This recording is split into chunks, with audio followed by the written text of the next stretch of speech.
Hi, everybody, and welcome to this week's Menopause Matters Live. And today we are talking about vitamin D and the myth around vitamin D, mainly about supplementation. So before we get started, wherever you are watching this, if you're not already following me, please do follow, like, and share with as many people as you can, because this information really needs to get out there. And what I'm going to be sharing today is a different perspective, as I often do. And I think that the more people that see it, the more they can take on board what I'm saying and make up their own mind. So today we're talking about vitamin D, and what I'm going to say may ruffle a few feathers. A few years ago, there started to be a very big push on supplementing vitamin D, and it started back in the probably the early to mid 2010s. So the UK health guidance from Public Health England came out and said everyone should consider supplementing vitamin D, especially in autumn and winter, to maintain bone and muscle health and to support their immune system. And they recommended a pretty moderate amount, 10 micrograms or 400 international units. Now, there's some truth to this. When there's less sun, i.e. in the winter, we get less natural vitamin D, and those with darker skin types do require more vitamin D. And 400, as I said, is a modest amount. It isn't a huge dose, and it's aimed at preventing deficiency. But then what happened was doctors and natural health professionals, people in my industry as well, started recommending much higher doses, often 1,000 international units, 2,000, 3,000, 5,000. I've even heard of people being on 10,000 a day. And it was treated as if it was this harmless substance that you didn't matter how much you had, it was fine. Now, vitamin D is, as I'm going to come on to, A, not a vitamin, and B, it is not a water-soluble vitamin like things like vitamin C, which you can't really overdose in terms of take too much. The body will get rid of it. Not the same with vitamin D. And when we hit March 2020 and all that came with it, vitamin D supplementation actually went through the roof, and people were talking about it as if it was the thing to prevent the thing from 2020, and so on. But what was not taken into account is the fact that high doses of vitamin D can actually be really harmful, especially over long periods, leading to a risk of something called hypercalcemia, which is high calcium in the blood. But also, what is not realized, because very few in the health industry, both medical and natural health, they don't do the tissue type of mineral testing that I do, which shows that high calcium buildup in the tissues can happen too. And that is a huge problem. When I say on our tissues, I'm talking about places like our cardiovascular system and our joints, and other places too, causing stiffening. And it's known that with cardiovascular disease, it can be due to calcification of the arteries. Atherosclerosis is a condition where fatty deposits or plaques build up in the inner walls of your arteries over time, and calcium can accumulate in these plaques, leading to a hardening of the inner walls called arterial calcification. So it's a known fact that calcification can contribute to heart disease. Okay, before we go into that in more detail, let's talk about what vitamin D is, and what it isn't and why we need it. So vitamin D is actually not really a vitamin. It's, as I said, it's actually acts more like a steroid hormone. It's produced in the skin in response to sunlight, specifically UVB rays. And once it's synthesized, it goes through different steps in the liver and the kidneys to become two different forms of vitamin D. The first, 125 dihydroxyvitamin D, which is also known as calcitriol, And that is the active form of vitamin D. This form acts like a hormone by interacting with the receptors in cells throughout the body. The other step is the activation of vitamin D in the liver, and this is where vitamin D is converted to 25-hydroxyvitamin D, so 25-OHD, also known as calcidiol. 25-OHD is the main circulating form of vitamin D in the blood, and it's the one used to assess a person's vitamin D status. But it's not the fully active version. It's a storage version. It's inactive, and it has to go to the kidneys to turn it into 125-OHD, which is the usable form. So first off, you might have spotted a flaw here. The widely used testing, the only real testing available, although you can test for 125-OHD, but it's a very expensive add-on and not very, I mean, there's very few labs in the UK that do it. You certainly can't get it on the NHS. It's, they are only using this one test that looks at inactive vitamin D and not the active form. So there's a flaw there in the first place. And as I said, the active form is the only one that can bind to receptors and be utilized for things like calcium balance. So let's now talk about why vitamin D is a very important vitamin or hormone. It supports the immune system functions, hence why it got so much coverage in 2020. It aids in calcium absorption, as I've talked about, though this isn't always a good thing, as I already mentioned, and it supports mood regulation and can reduce mood swings, and it plays a role in muscle function and reducing inflammation. So what are the risks of low levels? Because it is a very important vitamin. So bone pain and weakness, fatigue and tiredness, depression and low moods, and increased susceptibility to infections are, four of the biggest causes or issues with low levels of vitamin D. So yes, it's hugely important, but should we blindly take large doses of vitamin D? My view is absolutely not, and here's why. As I mentioned, vitamin D increases the calcium uptake from the gut, which can lead to the high tissue calcium and blood calcium levels, and a slower metabolic speed and other long-term health consequences. Now, you might wonder why the guidelines for vitamin D are as they are. If this is the case, if there are issues with it, why are they so, why are the guidelines telling people to supplement so much of it?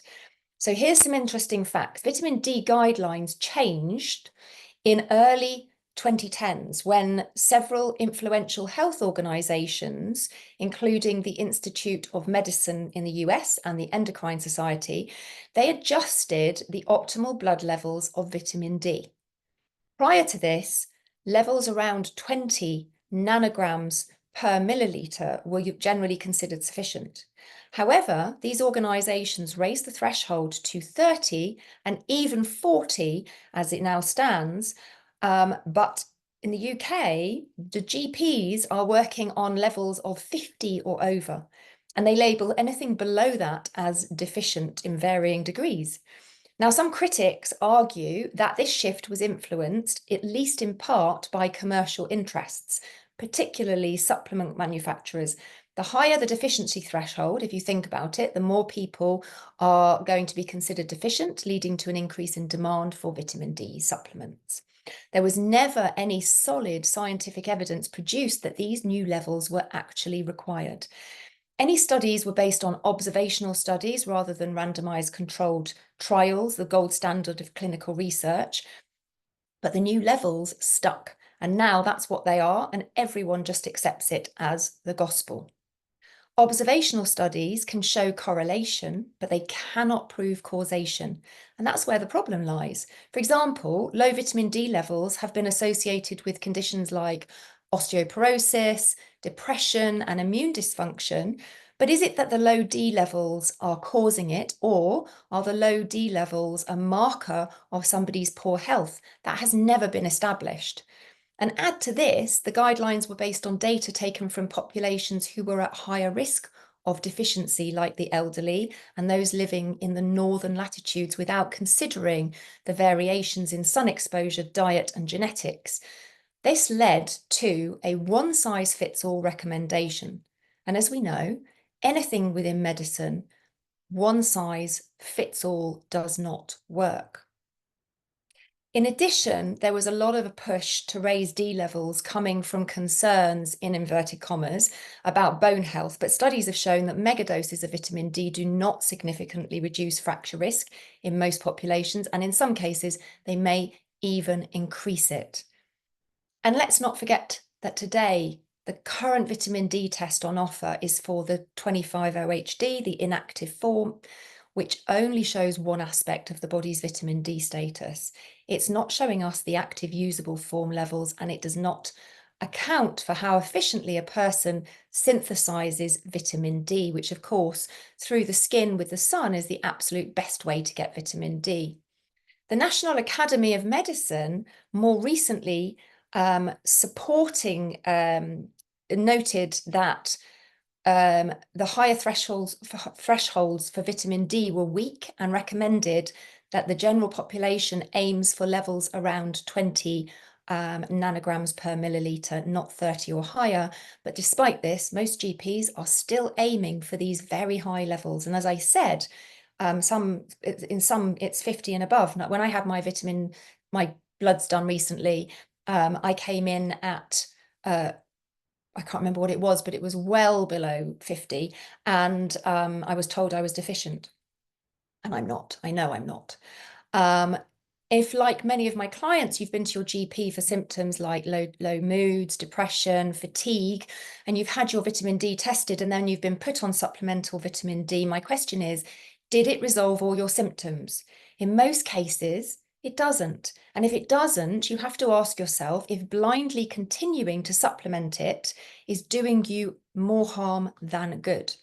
I can tell you that 80+% of my clients who come to me on vitamin D do not need it, or certainly do not need the doses that they're on. And it's actually doing them more harm than good, demonstrated by their mineral testing, where tissue calcium is at extremely elevated levels.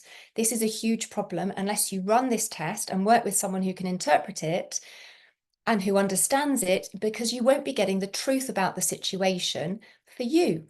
There's no other test that shows you the information and gives you actionable insights so that you can actually improve the situation. So let's finally talk about the best ways to get vitamin D, because of course we do need it for our health. And I'm saying don't blindly supplement vitamin D. So what else are you supposed to do? So first off, of course, it's sun exposure. Safely getting vitamin D from daylight sun in the summer, of course, but also on any sunny days that we have, getting bare skin into the sun. That is the best way to get vitamin D. In the summer, you can really top up your levels by making sure you get at least 15 minutes of sun exposure on as much of your body as possible without any sun creams a day. That can really make a difference. That's what I do. And that's what I recommend my clients do. And personally, I also use a high UVB safe sunbed for my vitamin D levels in the winter rather than supplemental vitamin D. It's controversial for some, I know that, but that's what I do. I'm not recommending that you do that, but others that do the kind of work that I do use this approach too. And the emphasis is on the word safe. We're not talking about going and baking yourself on a sunbed every week, but we're talking about short bursts of controlled amounts of sunbed use. You can also get vitamin D light boxes. They are expensive, but they are apparently very good. I haven't used one myself, but I've been told they're good. And of course, eating vitamin D rich foods, very important. So fatty fish, wild caught salmon is an excellent source. Note I say wild caught, not farmed. Anything that says Scottish, run for the hills. Avoid it like the plague. It's very toxic because it's farmed. Mackerel, sardines, herring, so all the oily fishes. Fish. Egg yolks, also very good. Cod liver oil is excellent. It has very high amounts of vitamin D, and it comes with omega-3 fatty acids and vitamin A. So for my supplemental version, that is my preference. Mushrooms are the only plant source of vitamin D. And then there's beef liver, but I'm not a fan because beef liver often has high levels of copper. And most of my clients have issues with copper, so I don't use beef liver supplementally. Some people do. I'm just not, it's not something I do and I recommend. So I've covered a lot today, and I know that what I've talked about is different to what others say. You can take from it what you want. You need to listen to your intuition and think about whether what I've shared makes sense. I don't think blindly supplementing large amounts of a vitamin without understanding the true status of your body is a good approach. I certainly don't think that vitamin D is a harmless substance and can be taken at high doses for long periods of time. And, you know, the vitamin D testing, as I said, is a flawed approach. The levels that were set, you know, to 10, 15 years ago were arbitrarily raised with no real solid foundation for raising them. And over supplementing can lead to more health issues than it solves. And if you're struggling with the types of symptoms that I help women with, fatigue, low mood, slowing down body, inability to lose weight, brain fog, etc., I would hazard a guess that vitamin D would be low on the list of priorities in supplementation, because chances are you have got calcium issues, and that is going to make things 10 times worse. So the only way to know that is to do the testing. Mineral testing is the best way to discover if you should or shouldn't be using vitamin D. Because it shows that your metabolic type, shows your calcium levels, shows the magnesium levels, shows all sorts of things that can indicate whether somebody should or shouldn't be using it. So if this has piqued your interest and you'd like more info on the mineral side of things, the mineral testing that I run for my clients, just comment the word minerals, and we'll get back to you with some info.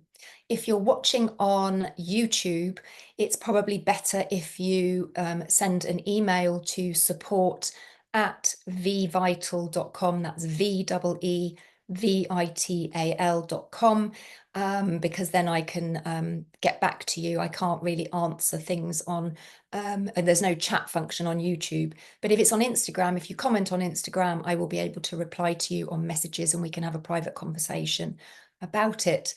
And you can ask me any questions about your vitamin D supplementation, etc. Okay, I'll leave it there for now, and I will see you next week again for Menopause Matters Live. Have a great day. Bye for now.